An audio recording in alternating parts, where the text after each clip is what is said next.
Olá a todos e todas que me assistem, meu nome é Isabela Fequina, eu sou graduanda de História, vinculada ao Laboratório de História Social da UNB. O título da minha pesquisa é Capitanias Hereditárias, Sucesso ou Malogro, uma abordagem alternativa. E o objetivo da pesquisa foi buscar uma forma de entender o sistema de capitanias hereditárias da América Portuguesa de uma forma que não privilegiasse somente o âmbito econômico do processo de colonização. O sistema de capitanias hereditárias ele durou de 1534, quando a coroa portuguesa enviou as primeiras cartas de doação aos primeiros capitães donatários da América, até 1760, 1770, quando as últimas capitanias deixaram de pertencer aos particulares e passaram para a mão da coroa portuguesa, ou quando essas capitanias elas passam a ser anexas a outras capitanias. Esse sistema, ele tradicionalmente foi entendido pela historiografia como um sistema que falhou, que malogrou. Isso ocorre porque as lentes que analisaram esse processo foram lentes que privilegiavam o econômico, então lentes econômicas do processo. Então, partindo do sentido da colonização com Caio Prado Júnior, passando para o pacto colonial com Fernando Novaes, a gente identifica que há uma relação dual entre metrópole e colônia, centro e periferia sendo privilegiada nessas pesquisas. Apesar de mais recentemente, com, por exemplo, Maria de Fátima Gouveia, João Fragoso, a gente entender mais dinamicamente o funcionamento dessas relações, a economia se mantém como parâmetro principal para identificar o sucesso ou o malogro das capitanias. O objetivo de delinear uma outra maneira de entender sucesso ou malogro das capitanias era necessário identificar o significado de sucesso do empreendimento colonizador e de acordo com que sujeito histórico essa categoria foi estabelecida. Eu entendi que um documento que seria muito bom para isso seriam as cartas de doação, porque nela a coroa portuguesa estabelecia e colocava todas as suas expectativas para o futuro daquelas terras ao doá-las entre 1534 a 1536. Ao ler as cartas de doação, eu identifiquei e separei, e também a partir da leitura de Fiscais e Merins, da Graça Salgado, eu identifiquei os âmbitos de fazenda, de administração, de justiça e de religião que se configuram na colonização da América Portuguesa.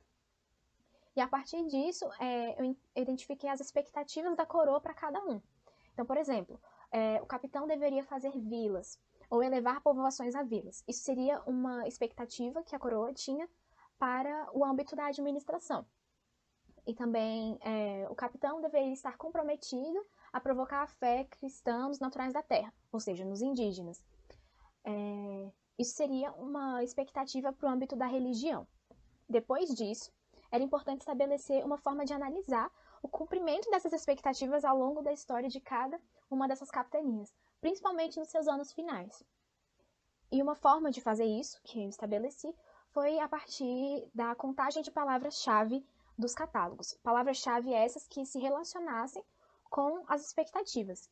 Então, por exemplo, doar Sesmarias ou Sesmarias seriam palavras-chave que podem indicar se o capitão doou as Sesmarias em determinado momento da história daquela capitania.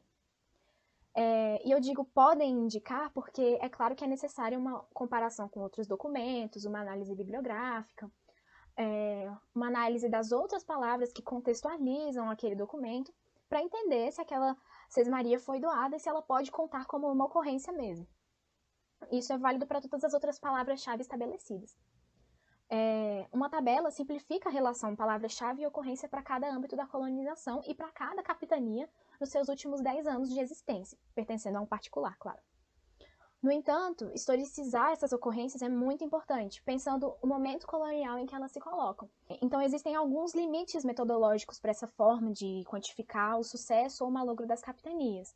Há uma certa ausência de documentos para algum período, há, claro, a necessidade de considerar todo um contexto da ocorrência daquela palavra no catálogo, etc. E eu percebi que, enquanto ferramenta auxiliar e complementar da análise das histórias das capitanias, essa forma alternativa de perceber malogro ou sucesso delas, a partir do que a monarquia tinha como expectativas para esse sistema, ela pode ser muito útil ao historiador ou à historiadora, porque permite que ele ou ela não privilegie somente o âmbito da economia, do processo de colonização, mas a integração de todos os outros âmbitos. Eu agradeço a oportunidade de participar do Congresso de Iniciação Científica, agradeço a atenção de todos que me ouviram até aqui. Obrigada!